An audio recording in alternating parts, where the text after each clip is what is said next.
We argued a few months ago after we made that spike low in April, which tried to copy the stock market Hmm. falsely. Got to 27.50 after having been 35 bucks in a matter of about a few weeks. Much of that occurring in 2.5 trading days. We had that was a cleansing drop that anybody who was week long got out. Within hours, almost, you were back above 30, 32, 33. Now you had dual highs at 35, October of last year and March of this year, where you dual peaked at 35. We argued that's going to be a triple top breakout in price. But getting back up to the high 34 level told us one, not only are you going to blow out that high, but we're going to launch an acceleration phase in silver that is likely to see silver trounce gold on a percentage basis. And I think silver likely within the next 2 quarters, or certainly by the end of the year, will see itself in the $60-$70 range. Global markets are standing at the edge of a reckoning, and according to legendary momentum analyst Michael Oliver, it will be unlike anything we've seen before. In every previous precious metals bull market, from gold's run in the late 1970s to the 2011 peak, there were boom cycles followed by sharp corrections. But this time, Oliver argues, will be different. Not just a metal rally, a paradigm shift, one that redefines how markets assign value, how capital flows across asset classes, and how the very concept of money is understood. He's calling for a major bear market in U.S. equities to emerge as early as this coming quarter, a breakdown that coincides with sovereign debt fragilities, rising geopolitical tensions, and disillusionment with fiat monetary systems. In his words, we're heading into a global crisis moment, one that doesn't just trigger a metals rally, but a systemic reallocation away from paper-backed instruments. And what comes next? Gold could double, even triple, with Oliver citing a potential target as high as $8,000 per ounce in this acceleration phase. But silver, often considered gold's volatile cousin, could outpace it by a wide margin. With the gold-silver ratio still near 85-1, far above the historical norm, even a moderate reversion toward 40-1 could send silver soaring past $60 or $70, with long-term projections extending to $100 or more. But the key insight is speed. Oliver warns that this won't be a slow melt-up. It will be a whip-like move, one where gold, as the handle, leads quietly, but silver, as the tip, snaps violently, covering in weeks what normally takes years. And for those tracking mining equities, he sees technical evidence of a breakout in gold miners versus bullion, with some names potentially tripling relative to gold over the next 6 to 12 months. Meanwhile, traditional financial media are ignoring the signs: declining breadth in U.S. stocks, collapsing dollar momentum, rising gold premiums in Asia, and widening delays in physical silver delivery across global exchanges. The divergence between paper and physical is no longer theoretical. It's showing up in logistics, price spreads, and shrinking inventories. So the question is no longer if silver will move, but how fast and how far.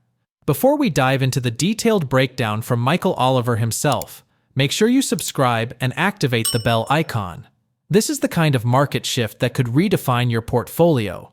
And if you're not positioned early, you'll be watching it unfold from the sidelines. Let's dive right in. What's your current assessment of the economy and financial markets? I think that everybody's focused on this news story, then suddenly that news story, then this one. Nobody's focused on what has happened. In other words, markets, if you go back and look at bull market tops and then the subsequent bear markets, you'll find out it's not because of what happens in the future. It's because of usually what has already happened. And if that what has happened before is built on error or overpricing and things of that nature, then the correction's going to occur, or the bear market's going to occur anyway. So the fact that there's a headline or not a headline to give an excuse to why it's going down, which, we had the tariff issue in the first few months, and now then it's suddenly a new war situation. We had one Ukraine-Russia thing in March of 2022 to the 2024 high. 2009 to 2024, the NASDAQ 100 went up like 19-fold over 15 years. You go back in history, at any bull market in U.S. history, none has matched, one, the duration or the dimension of that move. S&P went up about 9-fold. Same story there. And you say, well, the economy was good. Okay, well, Trump said it wasn't because, Biden was in charge and Obama, et cetera. So, but anyway, forgetting that, you look at an M2 chart and you can see one of the reasons why the dollar valuation of the S&P 500 went up because the dollar's true value went down because the money supply basically doubled every single decade. And particularly in that 15-year period, we had some new things that the central bank used, like QEs, to really help goose it. So they printed money. And then when they adjusted rates in a fixed rate type environment that we live in other words, rather than a free market pricing of the cost of money, we have a central bank that tells us what the price of money is and the quantity. And they priced it at free for 10 of those 15 years. Money was free, okay? Not only was it abundant, it was free. So, I mean, this is Cheech and Chong time. Hallucinations, bid for what you want, everything goes up, it's glory, we've had 15 years of that. And the technicals that we look at, not those fundamentals, but that's what we're aware of. The macro technicals that we use are momentum based. We look at price, but it's secondary to us because we know it's distorted by the underlying money units, whether you're measuring in yen or euros or dollars.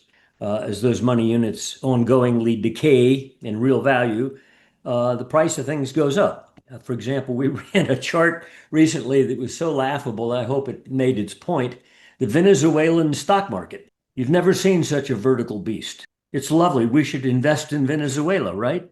No, it's because of the degradation of the money unit, silly. The only issue here is, well, it's less so, okay.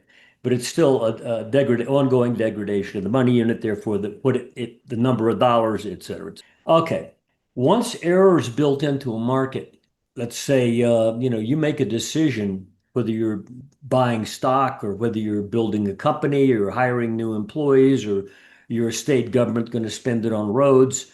The cost of money is a major factor, the price of money.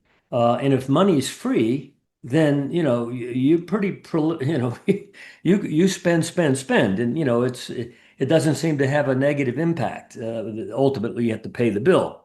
Now suddenly that's an issue. And it may not be an issue in most investors' mind, but in ours, we can see it. And we're watching sectors that most people aren't. And most people are looking at the Mag 7, which, by the way, aren't Mags anymore. There's about two Mag 7s left.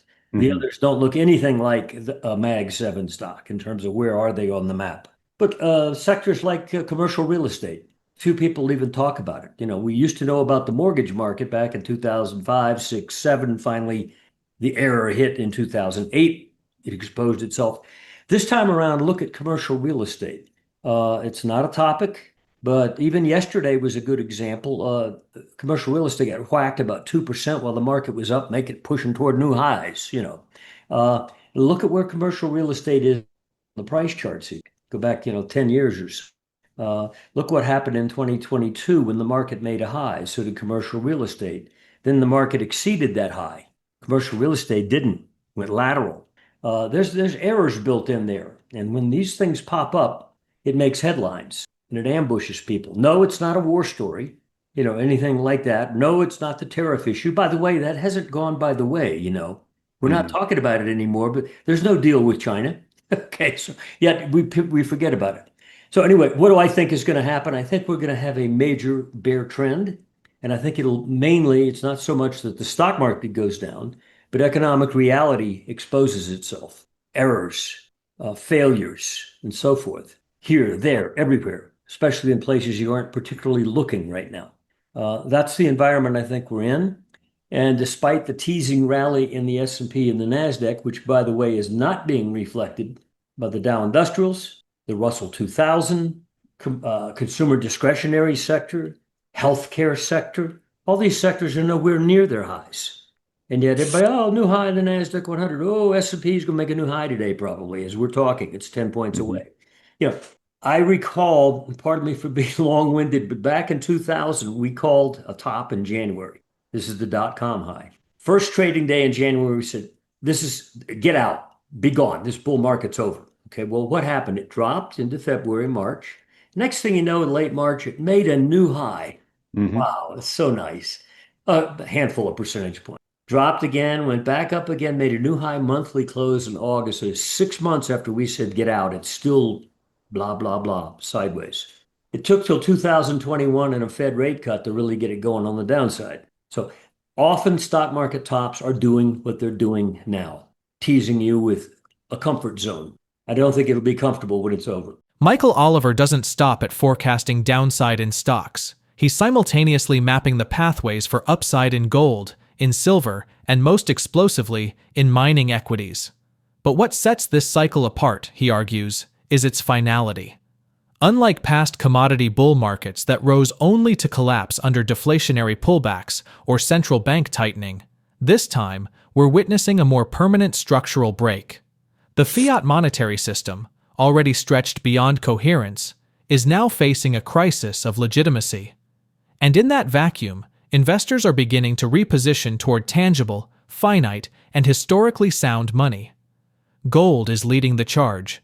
Silver is preparing to snap into position like the tip of a whip, and the mining stocks, often the last to move, are now flashing breakout signals against the metal itself. This convergence, Oliver insists, isn't just rare, it's potentially transformational. In this next segment, he lays out why the current setup in monetary metals isn't a routine bull run. It's an acceleration phase, one that could institutionalize higher prices permanently, challenge decades of financial orthodoxy, and reward those who positioned early with generational returns. Let's listen. I think this time up in the monetary metals is going to be different than the bull markets that we've seen before. Gold went from $30 to 200 back in 1975. Gold went from 103 in 1976 to 850 by 1980.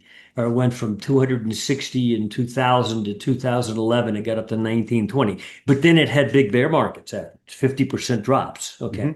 Don't expect that this time. I think we're going to probably end up with a sort of crisis globally, not just US, that causes a rethinking of what money is and realizing that fiat money creates distortions. And therefore, let's go back to something that is objectively stable. Meaning, when gold goes up to wherever it's going, which may be 10,000 or 20,000, I have no idea. It depends on a lot of these other factors in the crisis mode that they put the world in. It's likely to be institutionalized up there. Same with silver. Now, as far as what I think is going to happen right now with silver, we argued a few months ago after we made that spike low in April, which tried to copy the stock market falsely, got to 27.50 after having been $35 in a matter of about a few weeks. Much of that occurring in 2.5 trading days. We had that was a cleansing drop that anybody who was week long got out. Within hours, almost, you were back above 30, 32, 33. Now you had dual highs at 35, October of last year and March of this year, where you dual peaked at 35. We argued that's going to be a triple top breakout in price. But getting back up to the high 34 level told us, one, not only are you going to blow out that high, but we're going to launch an acceleration phase in silver that is likely to see silver trounce gold on a percentage basis. And I think silver likely within the next 2 quarters, or certainly by the end of the year, will see itself in the $60, $70 range, meaning you're going to double the price of silver from where it is now. The old dual highs in silver that existed in 1980 and 2011, either side of $50, those are phantom. I think they'll come out so easily. And that's when the vast public will say, gee, what's going on here? Well, you should have been in already. But I think the surge that takes that out will be very dramatic and very quick, to where if you're not already in this beast, that'll occur so fast you probably won't participate. It's happened before, and I'm not arguing that when that occurs, that's the end of it at all. I think silver could go, it wouldn't shock me to $100 to $200 ultimately. But I'm focused right now on within the next 2 quarters. Similarly, I think the stock market will expose itself the other way in the next 2 quarters, probably beginning, obviously, next quarter, which is days away. So that's where my focus is. I think the Bloomberg will tailcoat that to some extent. And I think gold will do quite well. I think gold could easily double, if not more, between now and the end of the year. Get up to 8,000. Why do I say that? It's an idiot thing. If you go back and look at the history of gold over the last 50 years, there have been a couple 8-fold moves on a Okay. logarithmic scale. If we have an eightfold, we're going to 8,000. 8,000 Yeah, by end of year? wouldn't shock me. Yeah, no. Okay. Now, I'm not And then, arguing that's the ultimate end of it. I'm just arguing in this phase, the acceleration phase. Well, if you look at a silver gold ratio, we do it a different way than most people. We divide an ounce of silver into an ounce of gold. And if you go back 50 years and plot the highest level that that ratio was, where you divide an ounce of silver into an ounce of gold, mhm, 21 of those 50 years, it was at 2%. That was almost a norm. You didn't even have to have a bull market for silver to be mhm, 2% the price of gold. In bull trends, like 1980 or 2011, in the latter phase of those, it got up to 3, 4%, one mhm. time even 6. Okay, forget that. Just getting to 2%. Right now, we're just above 1%. I think that the move to a norm of 2%. So if gold goes to, let's say, 8,000, what's 2% of that? And I'm not arguing you got to do, but right now in the next 5 to 6 months, I think silver could easily get to 60. And at that point in time, easily be 2%, if not higher. Higher. And I Yep. think the move to get there won't be slow. And that's the important thing. I think the miners will do quite well too over the next year or so in relation to gold. I think they could triple in relative value to gold. Yep. Whatever gold does in the next year or so, the miners could do triple that on a percent basis. So my emphasis would be, yeah, we think commodities are going to turn up, but they'll nowhere match gold. Yes, gold's going to continue, but this time the laggards, the wild dog on the leash, silver, is going to suddenly outpace gold. And I think the miners are technically, and we measure this technically, we don't just make a judgment call based on feelings. We actually plot the spread relationship, and technically the miners are breaking out versus gold on a relative basis, meaning Mhm. they're starting to surge. Which is what those Yeah, of us who follow this complex had expected, and it was taking a while, but now it actually has I begun. think it's become a little more bleeding obvious in the last several months. Where Yep. GDX, for example, you'll see a day where gold's down 10, $20, GDX is up. That's highly unusual, Mhm. surprises most people. But I think that's about what you're going to see. So if I were to say, where do I put my money for the next 6 months? As bearish as I am on the stock market, I'm not going to short the stock market. I think it's going to be relatively small compared to the percent upside gains you see out of the gold miners and silver. I think it'll to some extent help them because of the asset class flow. What Michael Oliver is describing isn't a price forecast. It's a seismic rotation of capital away from illusion and into intrinsic value. This time, it's not about chart patterns or short-term catalysts. It's about the deep systemic exhaustion of a global financial system addicted to artificial liquidity, distorted interest rates, and inflated valuations. And in that environment, silver isn't just a metal, it's a signal that fiat credibility is collapsing, a signal that volatility is no longer risk, but opportunity, a signal that when the monetary tide goes out, the last assets left standing will be those backed by scarcity, utility, and trust, not central banks or derivatives. Gold may double, silver may triple, but Oliver's broader point is more profound. This acceleration phase could permanently reprice reality. In past cycles, metals spiked and fell back. This time, he argues, they may spike and stay there, institutionalized as the new baseline in a post-fiat world. Mining stocks, long ignored, long undervalued, are breaking out relative to gold itself. And in Oliver's technical framework, that's not noise, that's confirmation. The whip has cracked, and the capital rotation is underway. So ask yourself, when this repricing unfolds, not over years, but potentially within quarters, will you be watching from the sidelines? Or will you already be positioned? If you've found this video valuable, don't forget to like, share, and subscribe. Tap the notification bell so you never miss our next analysis, because the window for quiet accumulation is closing fast. And remember, in a world built on debt, illusion, and algorithms, real assets don't just protect, they dominate. Thanks for watching.